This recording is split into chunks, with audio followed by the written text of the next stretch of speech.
Halo teman-teman semua, welcome back to our channel. Dan hari ini kita akan lanjut belajar tentang tuple structure skill ya. Sekarang udah nyampe skill yang ke-20. Teman-teman kalau mau lihat penjelasan 19 skill sebelumnya, itu bisa dilihat di video-video yang ada di channel ini ya. Kalau ada pertanyaan ataupun bingung tentang sesuatu, feel free to ask in the comment section. Oke, kalau misalnya aku ada yang salah, nggak apa-apa, benerin aja ya, karena kita di sini belajar bareng-bareng. Oke, kita langsung aja ke penjelasan ke skill yang 20 ini, make verbs agree after prepositional phrases. Oke, kalau di skill ini tuh, mengingatkan kita bahwa di soal TOEFL ITP itu, apalagi yang bagian soal nomor 16 sampai 40 itu biasanya ada soal yang, oh ini verb-nya atau kata kerjanya harusnya pakai S, atau oh ini harusnya nggak pakai S, ini harusnya verb satu atau ini harusnya verb 2 dan lain sebagainya. Nah, di skill yang ini kita akan bahas, di mana si verb-nya itu nyambung sama si pronoun-nya gitu ya. Make verbs agree after prepositional phrases, membuat si kata kerjanya itu cocok dengan frasa preposition-nya kayak gitu. Kalau kita lihat di sini contohnya ya, eee, oke, the key are in the drawer. Nah, di sini adalah salah ya teman-teman, karena key-nya di sini itu adalah jumlahnya itu satu gitu. Jadi kalau semisal, subjeknya itu singular atau jumlahnya itu cuma satu, maka dia harusnya pakainya is. Kenapa are salah? Karena are itu untuk sesuatu yang banyak, lebih dari satu ya. Jadi kalau bahasa Inggris lebih dari satu itu udah dinamakan plural, udah dikatakan banyak. Nah, sama kayak yang bawah the keys. Nah, ini udah pakai s nih. Berarti dia kuncinya itu, lebih dari satu gitu ya. Kalau di atas kuncinya cuma satu, kalau di bawah itu nggak tahu berapa, tapi dia lebih dari satu. Otomatis verb-nya itu juga harus pakai yang, plural juga, yaitu are gitu teman-teman. Jadi di skill ini kita akan membahas gimana si verb-nya sama pronoun-nya itu bisa cocok ya. Kalau singular ya singular, kalau plural ya plural kayak gitu. Tapi nggak sekedar cuma I'm, is, are aja atau to be aja, kita juga akan bahas kapan sih verb-nya itu harus S dan kapan verb-nya itu cuma verb satu. Atau kapan, dia harus were atau dia harus were, kayak gitu. Kalau teman-teman ingat, di simple present ya teman-teman, verb-nya itu kan bisa verb satu atau verb S ya. Verb satu atau verb S gitu, verb S. Nah, kalau verb satu itu cuma diperuntukkan untuk I, you, they, sama we. Contohnya I go gitu ya. I go to school, you go to school, lalala, dan lain sebagainya, and so on, and so on. Nah, kalau yang verb S itu untuk she, he, sama it. Jadi kalau kita pakai kata kerja yang atas, yang pakai go, yang tadinya I go, jadinya kalau kita pakai she, jadinya she goes. Nah, ini juga berlaku ya teman-teman, nanti di TOEFL ITB itu biasanya minimal satu soal kayak gini tuh bakalan keluar gitu biasanya, antara si verb-nya sama si subjeknya kayak itu. Jadi teman-teman harus, jeli, kapan kita harus pakai verb S atau verb one. She goes to school, he goes to school, atau it goes to school, dan lain sebagainya. Oke, nah kita coba lihat ke bawah ya.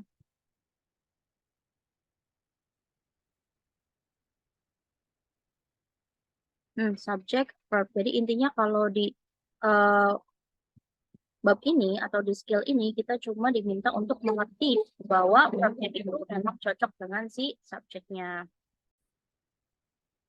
Nah, sekarang kita coba untuk kerjain soal-soalnya ya, seperti biasa, teman-teman bisa kerjain terlebih dahulu. Nah, dari 1 sampai 10, mungkin kita bisa mulai dari nomor 3 aja ya, kalau 1 yang kedua kan contoh aja gitu.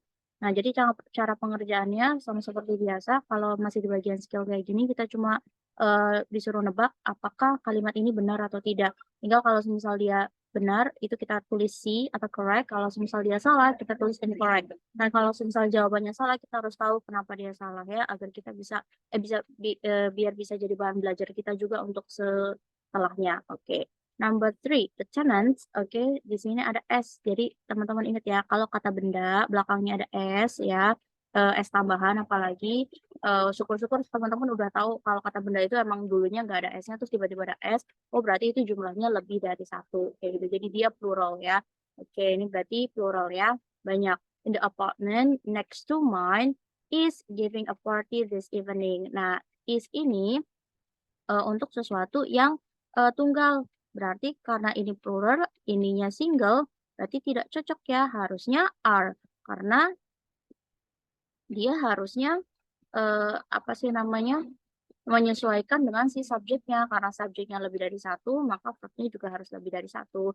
Jadi ini incorrect. Oke, jadi kalau misal teman-teman bingung sama to be-nya, kan kalau to be itu ada yang present, ada yang past, ada yang future juga banyak ya. Itu ada been juga dan lain sebagainya.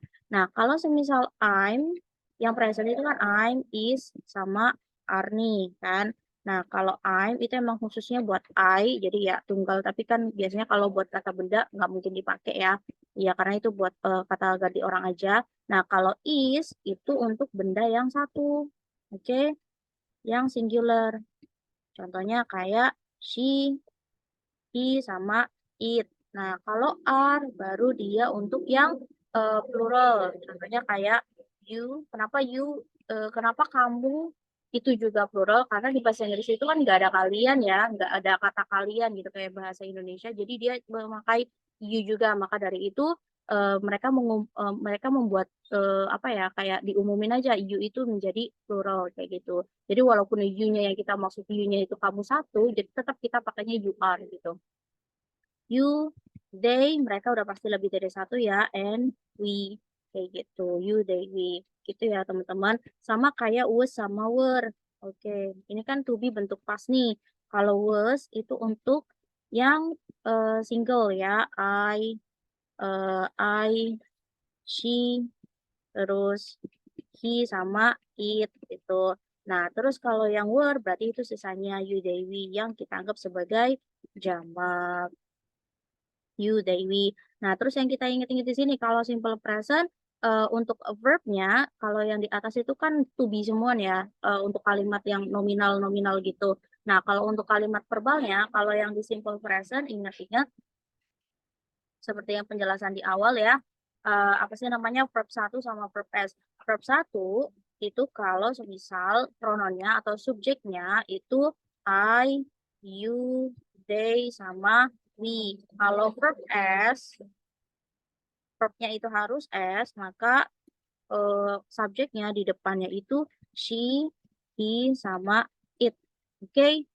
Nah, gitu aja. Nah, terus kalau semisal simple future nih, simple future biasanya abisnya will itu pasti verb 1. Nggak mungkin verb in, nggak mungkin verb 3, nggak mungkin verb apapun kecuali verb 1. Will itu pasti pasangannya sama verb 1. Even dia sama to be, to be-nya itu makainya verb 1 juga, be, will be, kayak gitu ya. Oke. Apalagi ya biasanya. Oke, kita cukupkan sampai di sini dulu ya. Kali aja ada soal yang ini mengarah ke penjelasan selanjutnya. Oke, oke. Taruh mana ya ini? Oke, tidak ada tempat. Oke, kita taruh sini dulu ya. Oke, ya, mungkin aku copy dulu kali aja lebih dulu.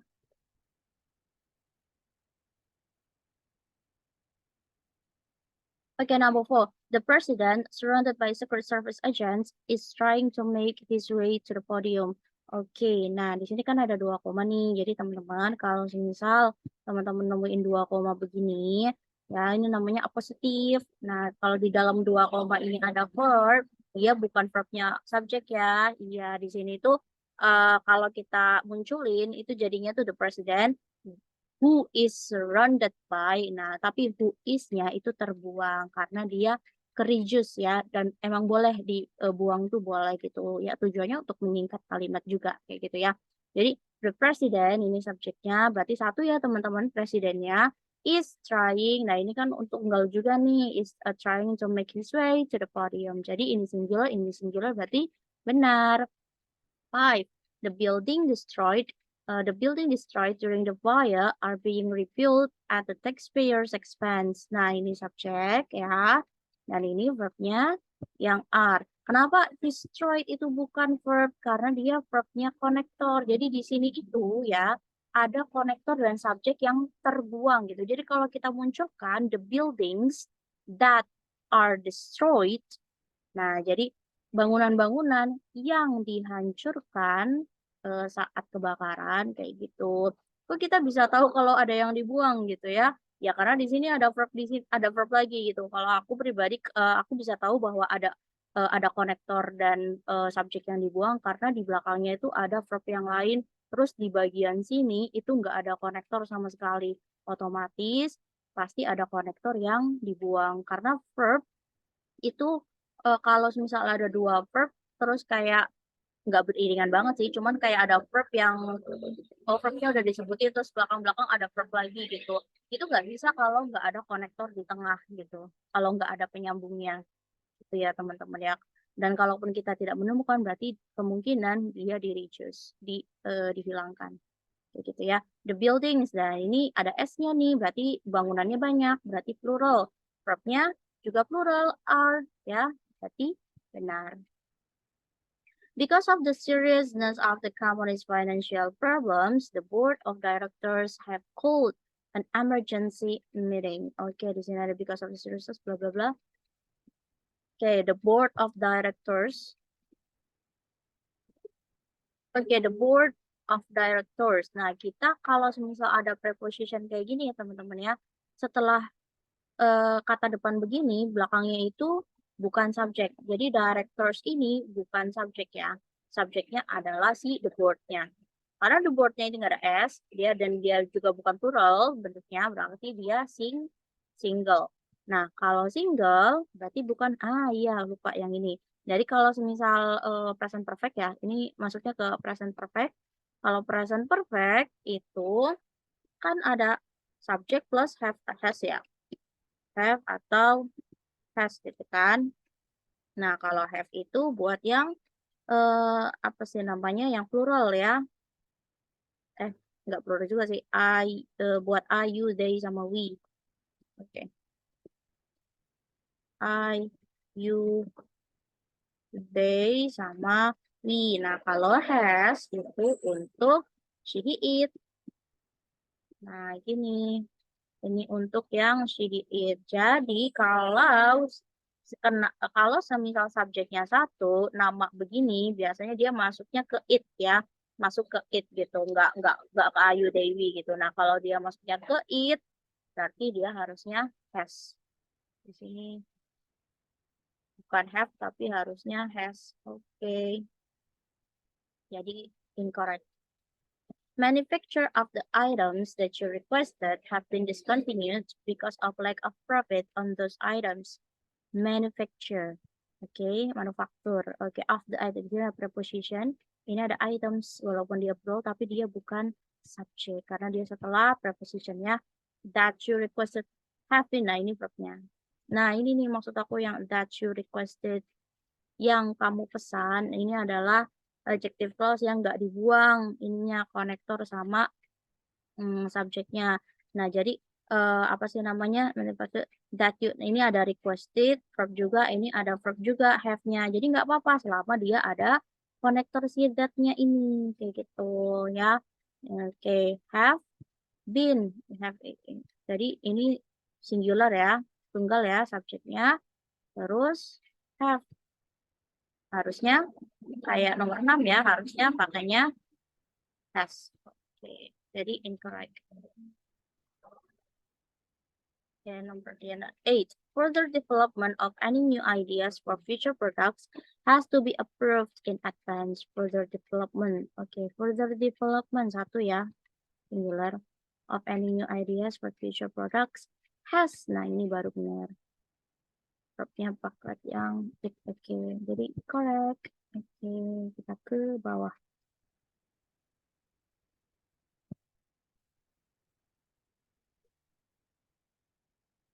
Number 9, the scheduled departure time of the trains posted on panels throughout the terminal buildings are going to be updated. Oke, di sini ada 2 koma berarti positif ya. Ada positif. Oke, di sini ada positif berarti verbnya tidak ada di dalam 2 koma ini ya. The scheduled departure time berarti time-nya ini ya subjeknya. Oke, waktunya ini jadwal waktu jadwal posted yang diposting gitu enggak yang dipost gitu ya, yang dipost di sini ada yang di reduce are. Nah ini verbnya. Nah, ini kan subject time-nya kan atu aja kan. Sedangkan ini banyak berarti tidak cocok, jadi incorrect. Any houses built in that development before 1970 have to be upgraded to meet current standards. Okay. Any houses. Okay, any houses. Okay, ini berarti banyak built in that development. Berarti ini plural ya. Oke. Ini juga berarti have ya, termasuk plural. Jadi correct. Any houses kan banyak kan, terus have to be upgraded to meet current standards. Gitu aja teman-teman, semoga membantu ya. So, kalau seperti biasa bisa tulis kolom komen kalau ada yang masih bingung, and see you in the next video. Bye.